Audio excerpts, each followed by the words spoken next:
Olá, pessoal, eu sou o Fernando Rocha e esse é o Na Medida do Possível, ou quase, um não manual sobre a vida saudável. Não manual porque a gente, felizmente, não tem manual.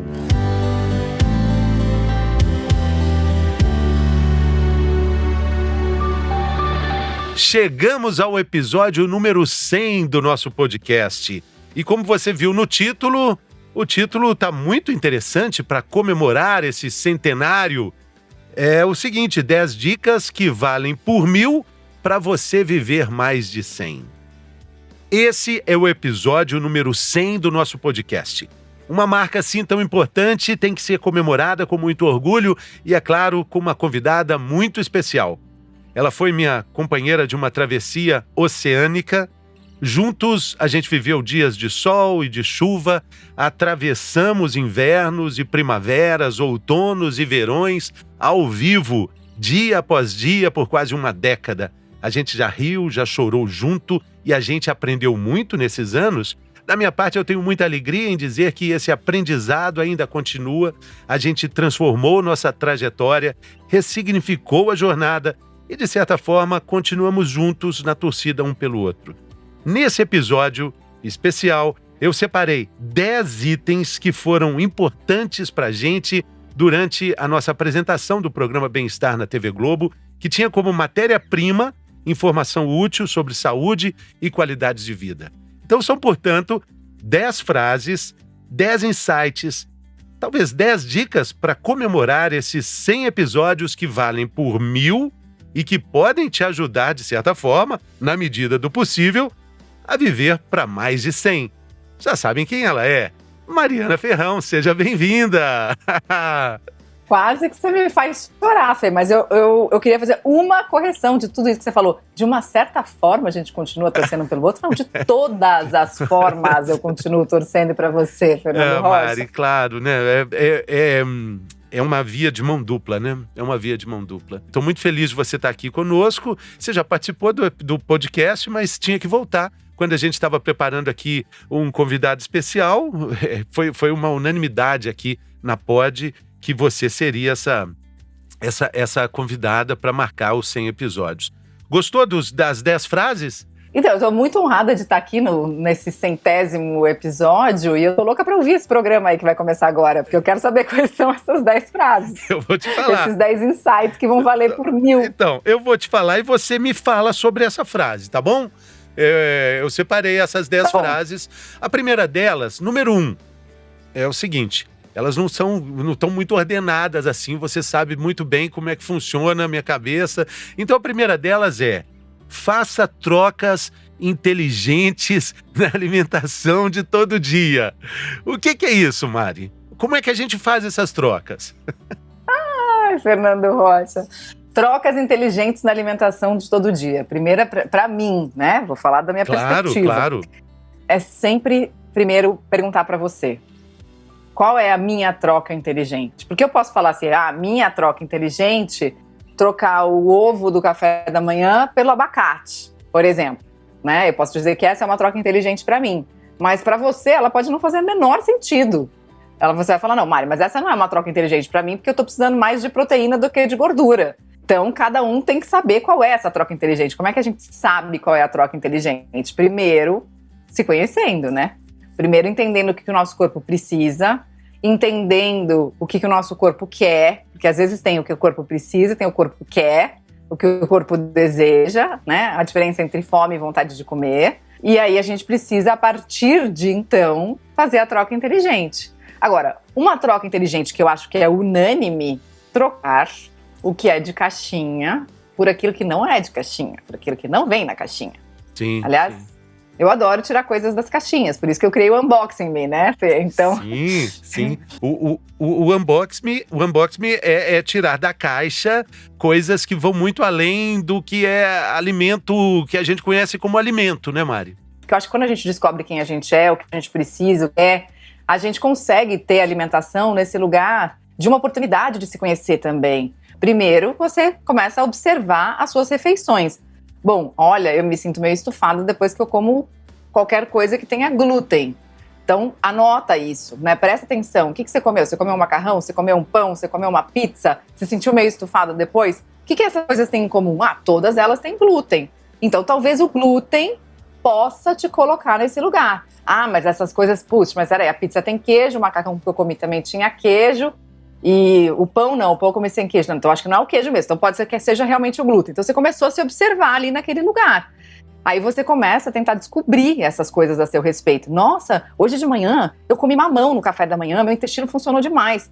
Eu tava até querendo que meu intestino funcionasse. Se eu comer mais 3 vezes por semana, vai ser melhor pro meu intestino? Outro ponto que você começou a investigar sobre você. Porque é você que tem que dizer pro nutricionista, olha, mamão todo dia não é legal pro meu intestino. Mas mamão por semana é bem. Aí, beleza, aí o nutricionista vai pegar essa informação e vai colocar o seu cardápio. Então, a troca inteligente que eu queria sugerir, depois que eu falei tudo isso, acho que talvez fique mais claro, ao invés de você trocar, né, a sua responsabilidade pela alimentação e oferecê-la para alguém externo, pegue ela de volta para você. Faça essa troca, assuma a responsabilidade pela sua alimentação e pela observação daquilo que te faz bem. Muito bem. Eu acho que essa é uma grande troca inteligente. Assuma as rédeas da sua própria caminhada, né? Observando isso. Os médicos bacanas dizem que quem mais sabe do paciente, do histórico do paciente, não é o médico, nem são os exames, é o próprio paciente, né? Sempre, né? Vamos para 2? Vamos. A número 2 é essa, Mari, a frase é essa. Seja mais forte que suas melhores desculpas. Essa me traz a grande frase de Guimarães Rosa, ser forte é permanecer. E você sabe, Fê, que essa frase, outro dia eu estava trocando com uma amiga sobre essa frase de Guimarães, e ela me disse assim, você sabe qual que é outro significado de permanecer? É conservar-se. E conservar-se no lugar de se colocar em conserva. Sabe a conserva dos doces mineiros e tal? Quando a gente permanece, às vezes a gente está no mesmo lugar, a gente ainda não conseguiu sair do lugar, e tem a ver com isso que a gente está falando aqui, vamos chegar lá e como é que a gente faz para ser mais forte que as nossas desculpas para começar a se mexer. Às vezes quando a gente ainda não conseguiu se mexer, é porque a gente tem que permanecer ali para entender o que está acontecendo com a gente. Né? Que é, desculpa, não vou começar, não, porque não tenho tempo, porque minha vida é muito corrida, porque eu não tenho dinheiro, porque meu marido não quer, porque não sei o quê.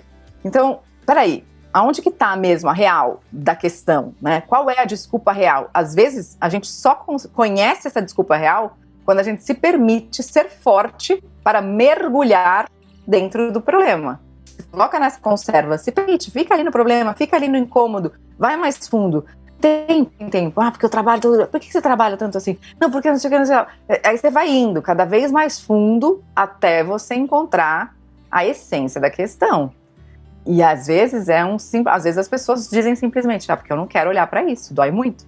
Enfim, tem momentos e momentos, né? E as nossas desculpas, elas são muito boas, né? Elas são muito boas. Muito. Muito boas. E quando a gente entende que precisa ser mais forte do que elas, ou para permanecer ali no problema, para entender a fundo, para vivenciar aquilo, para sujar naquele barro e entender que barro é aquele, a gente tem desculpas para não continuar, para postergar tudo isso, né? Hoje eu estava gravando uma live, Fê, com 3 mulheres incríveis, além de mim. Então, com 4 mulheres incríveis, uma delas, a Aline Castro, ela sugeriu um livro, né, uma referência de um livro, que chama, eu vou lembrar aqui, mas eu anotei o livro também, eu preciso resgatar onde eu anotei. Como ser organizado no mundo caótico, uma coisa assim. Então, já leu esse livro? Como ser pleno em um mundo caótico, do Tim Desmond. E esse livro traz, ela estava contando uma história, tem a ver com isso que você falou, quando a gente vai se mergulhar, ele fala da nossa ancestralidade, de um lugar que como se fosse uma linha de produção. Assim. Então, você imagina que tem uma linha de produção numa fábrica e toda a nossa ancestralidade, tudo que veio antes da gente, está vindo nessa linha de produção. E nessa linha de produção, vem um monte de merda. Pode falar palavrão, né? Claro. Um monte de merda junto com as coisas todas. Vem as flores, mas vem as merdas. Se você não se permite, e essa é a imagem, a metáfora que o Tim Desmond conta nesse livro, se você não se permite dar a mão nesta merda para transformá-la em adubo para suas flores, você vai passando a merda adiante. Culpa, muitas vezes, é não querer colocar a mão na merda. Porque assim, tá uma merda, cara. Meu corpo tá uma merda, minha alimentação tá uma merda, meu sono tá uma merda. E aí você não quer colocar a mão nisso pra não se sujar, né? Aí, entre aspas.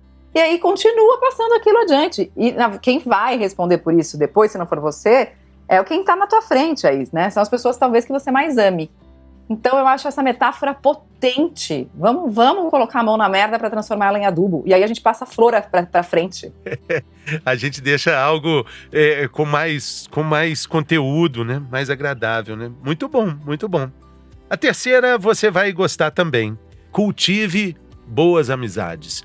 Cultive boas amizades, porque uma coisa é ter amigos, outra coisa é cultivar as amizades. Eu lembro que a gente fez um programa muito bonito sobre essa pesquisa que foi feita na Inglaterra, em um instituto, uma universidade de lá, que ainda continua falando sobre um estudo de felicidade, entendendo ali aquela história que seria fundamental para as pessoas felizes, que não é dinheiro, não é conquista, mas está muito ligada aos relacionamentos, né? Essas são as pessoas que acabam tendo a longevidade, que acabam tendo mais saúde, mas o cultivar é muito importante, né? Esse é o maior estudo de felicidade já feito, o estudo mais longo de felicidade já feito no mundo, né? E chegou a essa conclusão, né? De que o que te mantém mais feliz por mais tempo são as relações nas quais você realmente pode confiar, né? Se entregar, aquelas que têm vínculos fortes. E agora, para responder essa pergunta, quem procura mais? Eu te procuro mais ou você me procura mais? São fases. Quem cultiva mais? A vida é uma coxa de retalhos. Tem fases que você... Olha a desculpa. Seja mais forte do que as suas desculpas, Fernando Rocha. É verdade. Nessa fase você tem me procurado mais. Agora, é interessante isso, né? Porque a vida vai passando, o correr da vida atropela tudo, embrulha tudo, como, de novo, citando Guimarães Rosa. Se a gente não parar e não ligar e não chamar e não perguntar, essas coisas vão se perdendo com o tempo mesmo, né? Não é fácil. Quer ver uma coisa que demonstra o quanto eu tô cultivando mais a nossa amizade do que você? Outro dia eu escrevi pra você no WhatsApp que eu tinha sonhado com você nem perguntou o que era o sonho. Isso mostra o quanto você não tá cultivando a nossa amizade. Eu não quero nem saber, Mário, o que era o sonho. Não, Mari. Agora eu já esqueci, também não posso te contar. Mas o fato eu não tô deixando embrulhar nada, Fê. E eu não tô deixando a vida passar também, não. Eu tô aqui presente, não tô nessa correria que embrulha tudo. E tô cultivando muito as minhas amizades cada vez mais. E deixo aqui um pedido, então, para que você corresponda à minha tentativa de cultivo, porque a sua amizade me é muito cara. Tô tomando uma lenhada, assim, na comemoração do podcast de 100 episódios, mas eu faço a minha parte, gente. Claro que eu não vou pedir pra Mari contar o sonho aqui, mas senão vai alongar muito. Mas o que eu tô querendo frisar aqui é a necessidade que a gente tem mesmo de cultivar isso. Não é algo fácil. Porque, por exemplo, nós vivemos em São Paulo, a cidade é uma cidade continental. Se você não combina, não marca, não estabelece essa prioridade, as coisas vão passando e é algo que a gente tem que ter como prioridade, né, Mari? Então eu vou te falar uma outra frase que você me ensinou, dizendo, marca que chega. É só marcar que tem um encontro. Serve para casamentos, para chá de panela, para festas e para almoço também. Muito bem. Também. Mas, Fê, falando agora de verdade sobre essa questão da cultivar amizades, eu acho que a pandemia, pelo menos pra mim, não sei como foi pra você, mas pra mim me ajudou muito. Porque essa possibilidade de tomar café virtual, né? Tá bom. E o telefone, eu entro na Estela, vamos falar no telefone, eu quero só escutar sua voz. Isso tem sido mágico com alguns amigos, assim, tem sido muito mágico pra mim. E eu acho também que quando a gente tá, não sei, aí, assim, tem questões e questões, né? Eu tô solteira. Quando a gente tá solteira, é mais fácil a gente cultivar as amizades, né? Quando a gente tá num relacionamento, às vezes isso fica mais difícil. Então, esse é um lugar também que a gente precisa prestar atenção, né? Porque, poxa, por que só porque a gente tá com algum companheiro, com alguma companheira, a gente fica, né, mais dificuldade de cultivar as amizades? As amizades vão ser sempre importantes. Ontem eu tava tomando café com um amigo, e ele também tá solteiro, e aí ele falou assim, Mari, eu não sei se eu tô querendo me relacionar de novo, todas as pessoas que eu me relaciono não são minhas amigas e tal. E eu fico pensando assim, por exemplo, com uma amiga, eu consigo me imaginar casado por 300 anos. Mas com uma pessoa que não é minha amiga, eu não consigo me imaginar. Eu falei, aí a gente tava conversando sobre isso. Então, assim, olha que coisa importante, né, que a gente tá falando, assim, você consegue se imaginar junto com alguém por muito tempo, sendo essa pessoa sua amiga. Então por que não está cultivando essa amizade para levar ela adiante? Porque as amizades também, elas esmorecem, né? Se você não dá atenção, Claro. elas podem morrer, né? Claro. Então acho que e é tão bom, né? A gente ter pessoas com quem a gente confia, a gente aumentar a nossa rede de apoio. A gente já falou muito sobre redes de apoio também, né, Fê? Redes de apoio. As redes de apoio salvam o mundo, né? Elas salvam o mundo de cada um, né? A outra questão, podemos passar para 4? É a seguinte: a vida é feita de pausas e as pausas são feitas de vida. Me perguntaram num outro podcast que eu estava gravando, o que você faz quando você não faz nada? E eu falei, cara, eu tô agora com uma mania de deitar na rede. E aí nessa pausa, outro dia, caiu uma folhinha de uma planta que eu tenho aqui em casa, que chama Lágrima de Cristo, não sei se você sabe qual é uma planta que é delicada, a flor é muito delicada, mas ela é bem forte, a planta. E aí a florzinha caiu, eu falei, nossa, que coisa bonita. Aí eu virei assim, nossa, desse ângulo é mais bonita ainda. Aí eu virei de outro, nossa, desse ângulo é muito mais bonita. E aí aquela pausa que aconteceu, né, e que caiu a florzinha na minha mão, me trouxe uma vida, a flor que caiu, porque eu comecei já a filosofar do tipo, nossa, é isso, né? A realidade, ela pode ser bonita de vários ângulos. Ela tem beleza, por onde você quiser olhar, você vai encontrar a beleza da realidade, se você estiver disposto para ver. Mas você tem que estar disponível. E essa vida na pausa, a gente só encontra quando a gente está disponível para ver. Agora eu tenho tempo para me manifestar aqui. Você não me escuta nessa sua correria maluca? Então agora que você ficou em silêncio, agora que você parou de fazer, agora eu vou te mostrar quem eu sou. Então é tão mágico quando a gente pode parar e se olhar e se permitir ficar em silêncio e se ouvir ou não se ouvir, tá tudo bem, e olhar e contemplar e ver que realmente as pausas são feitas de vida. E a gente tem se permitido pouco a pausa, né, Fê? Eu sinto que as pessoas, elas sentem um certo orgulho de dizer que elas estão correndo alucinadamente. E aí pra onde você vai? Tem um exercício interessante assim de meditação que é muito curioso, que você percebe no próprio organismo e no próprio respirar, onde que está essa pausa em algo que a gente faz sistematicamente desde o primeiro respiro até o último de toda a nossa existência. Quando a gente inspira e expira, tem uma pausa. Essa pausa existe, ela está lá, tem um hiato ali, tem uma vírgula, tem uma reticência e pronto, começa tudo de novo. A gente faz isso a todo tempo, milhões e milhões de vezes, todo o tempo. E não percebe que a pausa está ali. Não, e é muito interessante isso que você está falando, porque, na verdade, quando a gente alonga conscientemente esse tempo da respiração, a gente entra num outro lugar de consciência. Né? Se você inspirar e se propuser a falar, bom, inspira, agora segura esse ar aí por 4 segundos, depois segura por 6 segundos, depois segura por 8 segundos, se você conseguir, depois solta. E aí mantém o vazio, e aí mantém o tempo de suspensão ali na pausa. Você encontra uma série de coisas nessa pausa. E você traz uma outra consciência para a sua vida. Então, às vezes, a gente tem medo de entrar em contato com esse vazio. Mas ali é que moram muitas respostas, muitos segredos. Ali é que está, né? Ali é que está o portal de percepção, é onde a gente vai encontrar. Então, a vida é feita de pausas. Se a gente perceber isso, a gente vai entender que as pausas também são feitas de vida. Na verdade, a vida é feita de pausas é uma frase do Drummond e que mostra isso, uma sutileza tão linda de um poeta maravilhoso. Que coisa fantástica. Não, e você imagina o seguinte, Fê, você imagina as coisas sem intervalo? Imagina o bem-estar sem intervalo. Como que seria? A melhor parte era o intervalo. Era o intervalo, né? A melhor parte era o intervalo. Você imagina, vamos pegar um exemplo fácil da gente entender. Imagina uma paixão. Paixão é uma coisa sem pausa, né? Você imagina se a vida fosse nesse ritmo da paixão o tempo todo, sem uma pausa, um respiro, a gente ia morrer. Não tem como. Observa a natureza, né? A natureza, a árvore que está aí na porta da tua casa, na janela, seja lá no quarteirão, no parque, onde for, ela não dá fruto o ano inteiro. Ela tem que parar. Nada na natureza está produzindo o tempo todo. Nada. E só para lembrar, nós somos natureza. Exatamente. Você imaginou se a gente tivesse a energia que seus filhos têm, assim, com esse gás o tempo inteiro, e chegar na nossa idade com esse gás todo? Como é que a gente ia tratar esse nosso... Que combustível a gente ia usar? Mas as crianças sabem parar, viu, Fê, eu acho. Eu sinto que as crianças, elas têm muita energia, elas têm energia física e tal.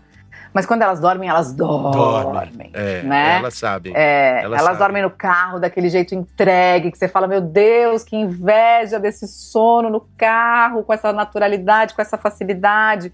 E elas descansam, às vezes sem parar, sem precisar parar, porque elas estão em atenção plena a maior parte do tempo, especialmente quando elas estão brincando.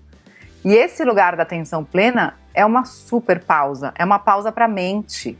E a gente não faz pausa para a mente porque a gente vai abrindo abas de preocupação. Nossa, tem que pagar a conta de água, nossa, tem que pagar a conta de luz, nossa, tem que arrumar aqui meu quarto, que tá uma bagunça, nossa, tem que fazer isso, nossa, tem que entrar no podcast do Fernando Rocha, daqui a pouco eu tenho não sei o quê.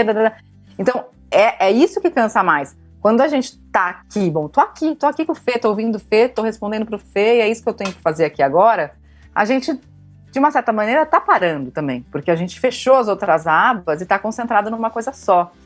Então, isso também é um aprendizado que as crianças trazem, no brincar delas, quando elas estão entregues para aquilo, né? É, claro. Agora, eu falei da energia, mas é na percepção, assim, de que essa energia, ela vai mudando ao longo do tempo, porque os hormônios também vão mudando e a gente vai percebendo que já não dá para sair da forma que a gente saía antes, já não dá para ter essa disposição, aquele ânimo todo. Ele vai mudando e isso é absolutamente normal, porque a gente é natureza, a gente está ali se transformando a cada dia. Se olhar uma árvore, como você estava dizendo, da planta que caiu, da flor que caiu, nenhuma é igual à outra, todas têm uma tonalidade diferente, cada uma tomou o sol de um jeito e cada uma evolui e amadurece de uma forma. Não dá pra gente pensar, poxa, beleza, jovem para sempre, que não vai funcionar, e a gente buscar essas perspectivas de algo que já foi, e sem perceber o que está sendo, né? Interessante. Isso aí também. Fala por si, fala por você isso, né? Porque você é bem mais velho que eu não cheguei ainda nessa fase. Embora não aparenta, né? Embora não aparente. que eu posso mas agora fazer? De verdade, Fê, eu acho que isso, o caminho da gente tentar manter, né, essa expectativa de que a gente vai ser jovem sempre é a saída só, a frustração. Exatamente. É a única saída possível, né?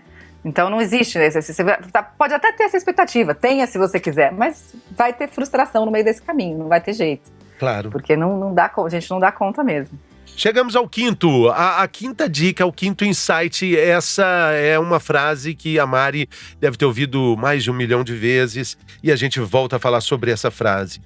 Aprenda a ler os rótulos.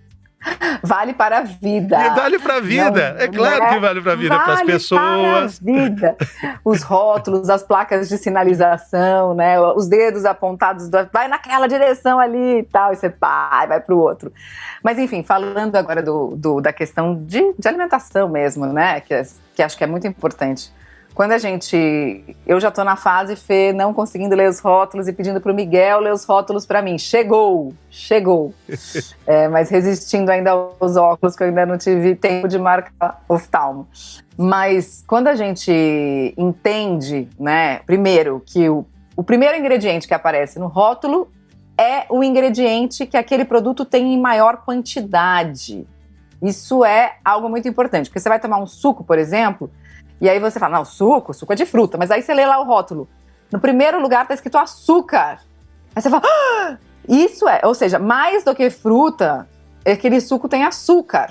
Então, só para deixar isso claro, isso é muito importante, né? E isso também vale para a vida nesse sentido, né? Porque se você vê uma pessoa e você pensa nela com um rótulo, é aquilo ali, é aquilo que pega. Então... E eu gosto também da história que fala assim, cara, se tiver 3 palavras no rótulo que você não consegue entender o que são, ou o que é, né, cada uma daquelas coisas... Você não consegue pronunciar. Não come. Você não consegue pronunciar. Que você não consegue pronunciar. Não come aquilo, que é mais ou menos isso, assim, você não tá entendendo pra onde vai a sua vida, você não tá conseguindo, tipo, né, decifrar, não vai, espera mais um pouco, reflete melhor, respira... Aí tenta arrumar alguém para traduzir aquilo para você, né? E aí depois você pode seguir, se você achar que pode, né? Que deve. Senão, se mantém alerta, né? E sobre isso, né, de não saber para onde vai, eu li uma frase linda de um provérbio africano dizendo o seguinte: se você não sabe para onde vai, olhe para trás e entenda de onde você veio, porque isso é fundamental.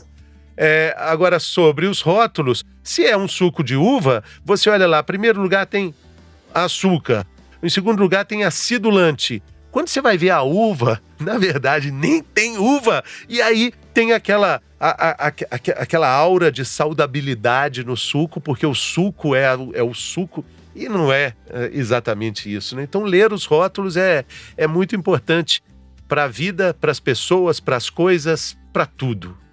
Não é, Mari? E aí a gente vai para o 6, que você também vai gostar. O creme compensa. Essa foi da Sandra Nemberg, É da Sandra Nemberg. É uma homenagem à Sandra Nemberg. O creme compensa. Eu me lembro da gente fazendo um programa sobre passar creme na pele, e aí ela tava falando alguma coisa de creme, né? Porque ela entrava no G1, no Hora 1, no G1. Não era G1, era Um Minuto, como era? Globo Notícia. Globo Notícia. Antes, Globo Notícia, e aí ela falava das notícias e estava falando de um crime, ela falava, o crime não compensa, mas o creme compensa. Que acho que ela é bem estilo Ernesto Palha, né? Esse trocadilho. É muito legal. Sandra... Mas a gente fez um programa muito importante que tinha um cofre e a gente falou o tempo inteiro que a gente ia revelar o maior creme, o maior anti-rugas do mundo. Qual era o maior anti-rugas do mundo que estava pronto para ser revelado? Era um segredo, um mistério. E no final a gente abre o cofre e mostra que lá tem um creme hidratante. E que é... Não era o creme hidratante. Era o protetor solar. Que é o quê? Um creme. Ou você acha que o protetor solar é uma terra, é líquido, é uma coisa, um biscoito? Hein, Mari? Não, ele pode não ser hidratante.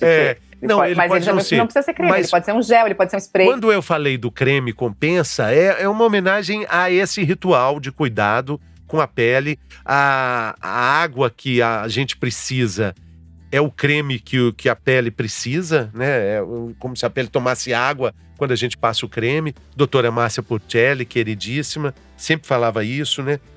O creme depois do banho, pele úmida, protetor solar mesmo nos dias nublados. Você ama o sol, mas o sol não te ama. O sol é um amante ingrato. O sol é um amante ingrato. E aí a gente aí vai toda uma lista imensa. Essa é uma boa. E a gente vive melhor. Mas eu acho, você falou uma palavra, Fê, que eu queria só trazer aqui pra gente, que eu acho que é a mais importante disso aí do creme compensa, que é o ritual de autocuidado. Às vezes eu nem sinto que o creme que eu passo faz tanto efeito assim. Mas o fato de eu passar creme em mim me faz um baita efeito. Hoje mesmo, agora há pouco, eu tomei um banho no meio da tarde e passei creme no meu corpo. Falei, nossa, olha que coisa boa, eu acariciar a minha pele, eu fazer um carinho em mim, eu cuidar de mim. Então, esse lugar do autocuidado, que eu acho que muita gente não faz, não tem, né? É um ritual que vai te trazendo para um lugar mais amoroso. A gente é muito cruel e muito duro com a gente mesmo, especialmente as mulheres, né? A gente entra muito num lugar do servir, de cuidar do outro, e a gente esquece de se cuidar. E a gente estava falando essa semana, eu falei sobre isso com algumas amigas também, com umas mulheres que eu fiz live, o quanto a gente é amadora nessa arte de se amar. Eu me sinto muito amadora na arte de me amar. E cada vez que eu passo um creme, eu sinto assim, nossa, eu tô fazendo algo por mim. Então, eu acho que a gente está aprendendo. Eu aprendo muito, eu tô aprendendo a me amar, Fê, cada vez mais.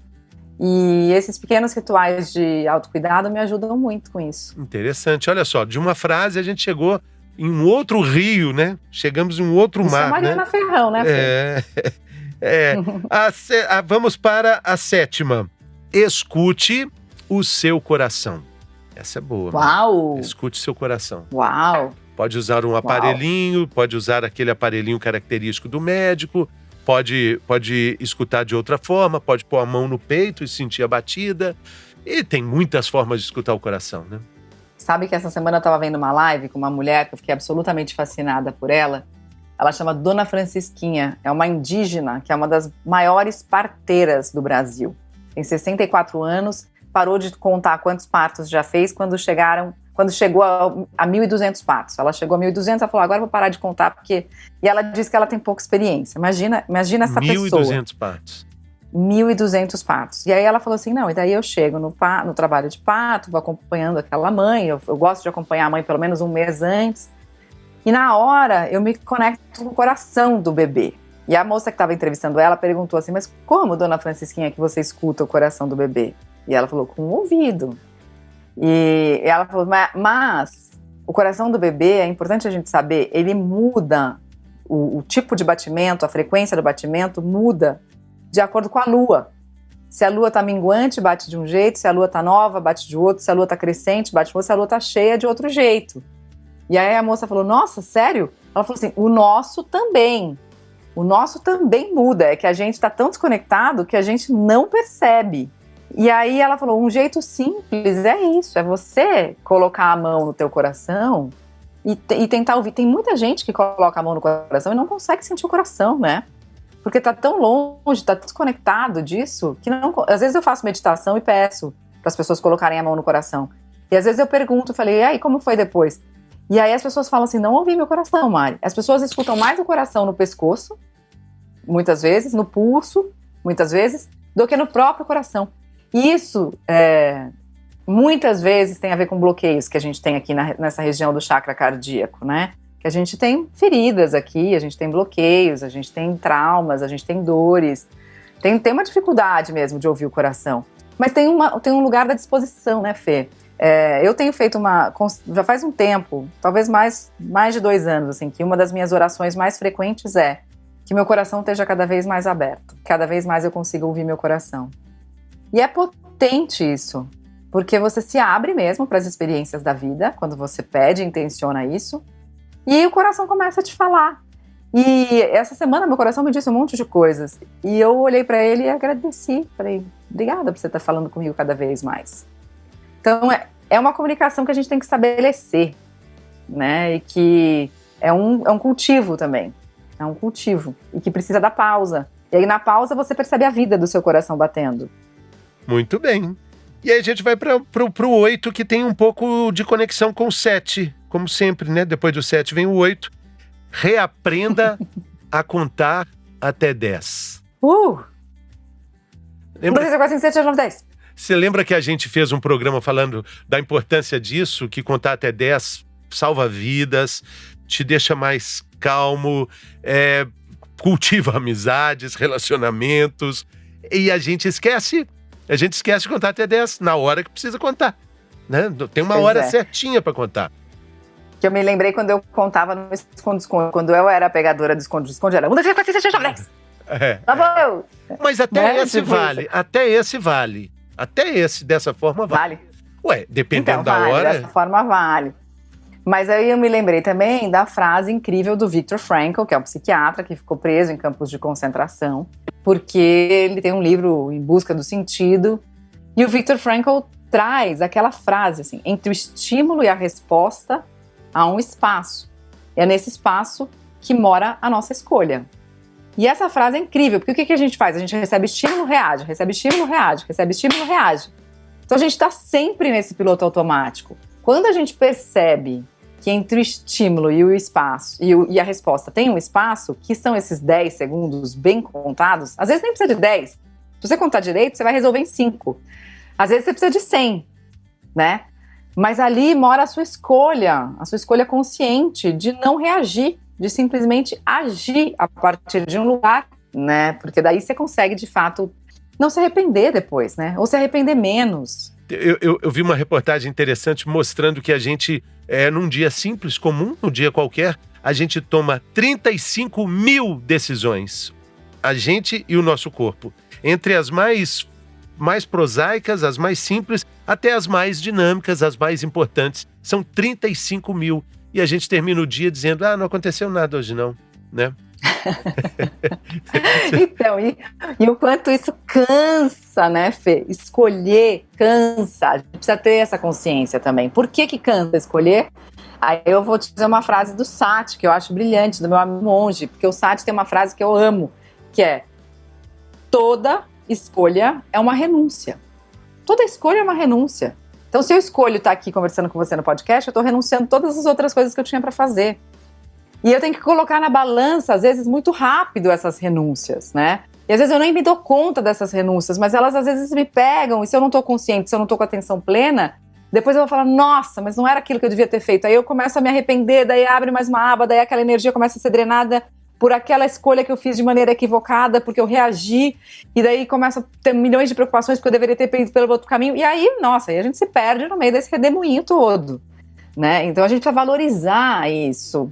Porque quando a gente era criança, você ia na farmácia e tinha quantos tipos de shampoo? Neutrox, Aquamarine, sei lá, Lux, talvez. Acabou. Hoje você vai na farmácia, olha a quantidade de shampoo que tem na farmácia. Exatamente. Né? Aumentou muito a possibilidade de escolha hoje em dia. Tem uma outra... Canais de televisão, podcast. Exatamente. Tem uma outra frase que eu gosto sobre isso que diz o seguinte: não existem respostas, existem escolhas. Bom.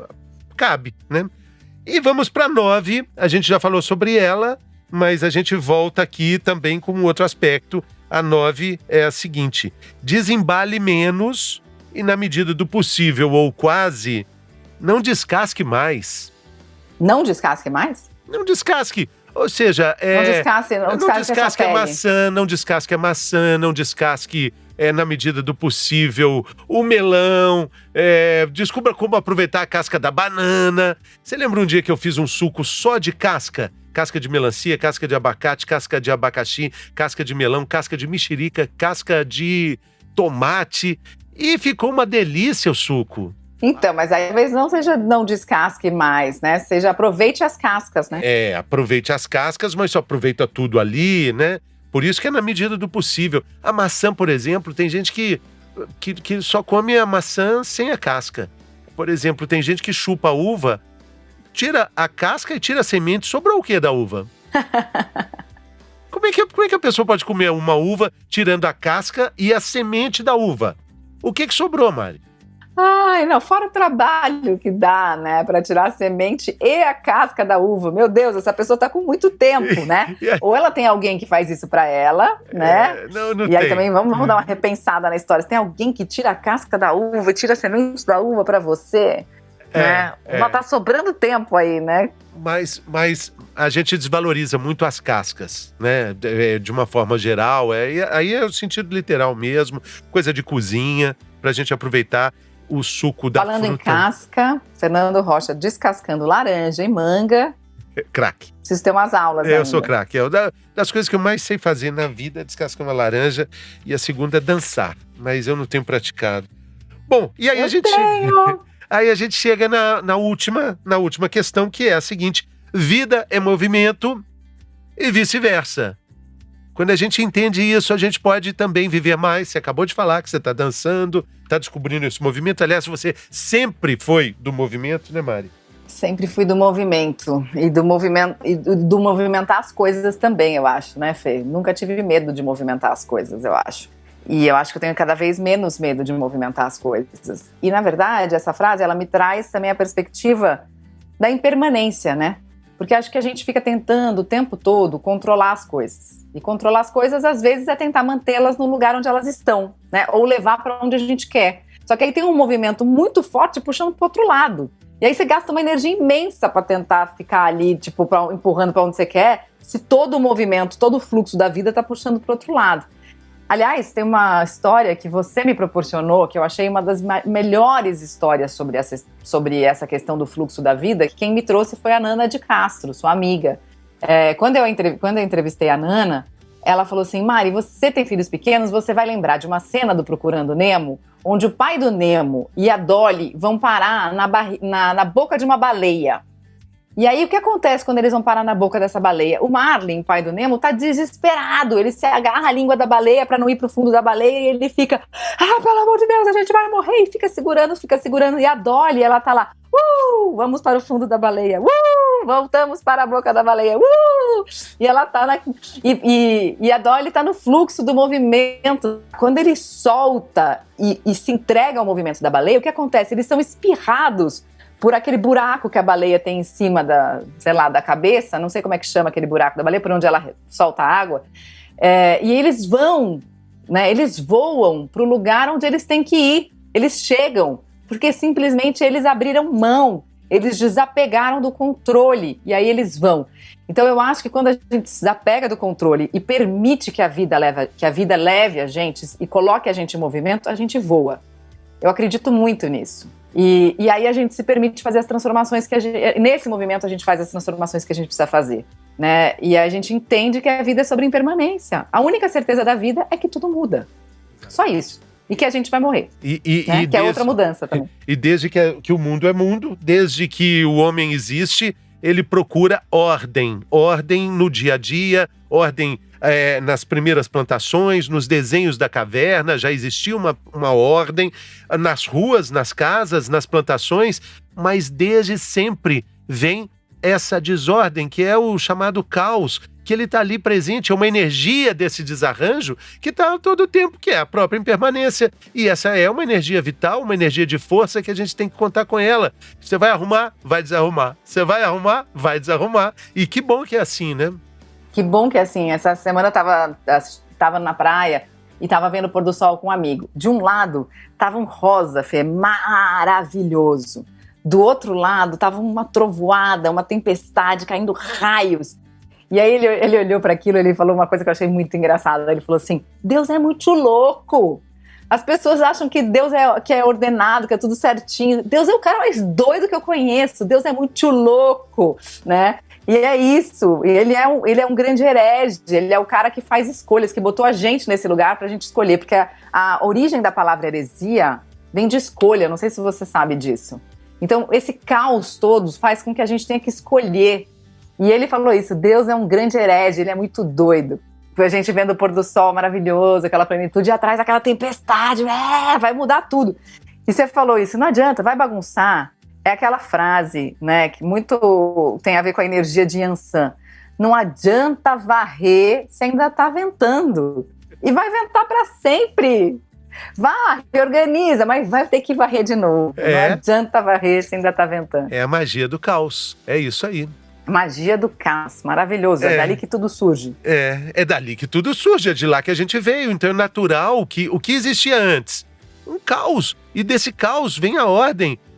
Já comentamos sobre isso, antes da água virar vapor, ela ferve, e como é que ela ferve? Na desordem total, blá, blá, blá, blá, blá, blá. E assim a gente termina esse super episódio aqui, de 100 episódios, comemorativo com Mari Ferrão. Queria ficar até amanhã de tarde, mas já ficamos bastante. Foi mais ou menos uns 3 episódios condensados aqui, Mari. E foi fantástico conversar com você, sempre maravilhoso. Uma honra, uma alegria, viu? Fantástico. Eu podia esperar tudo, inclusive que a gente fosse terminar no caos, Fê. Inclusive isso. O caos. Essa é a ordem. É daí que tudo se arma, tudo se faz, tudo se condensa e descondensa de novo. Valeu, Mari. Muito obrigado. Fê, vida longa na medida do possível. E vida longa pra você, e vida longa pra nossa amizade. Te amo demais. Valeu, Fê. querida. Obrigada pelo convite. Valeu, pessoal. Um beijo. Até a próxima. Beijo. Valeu. Tchau.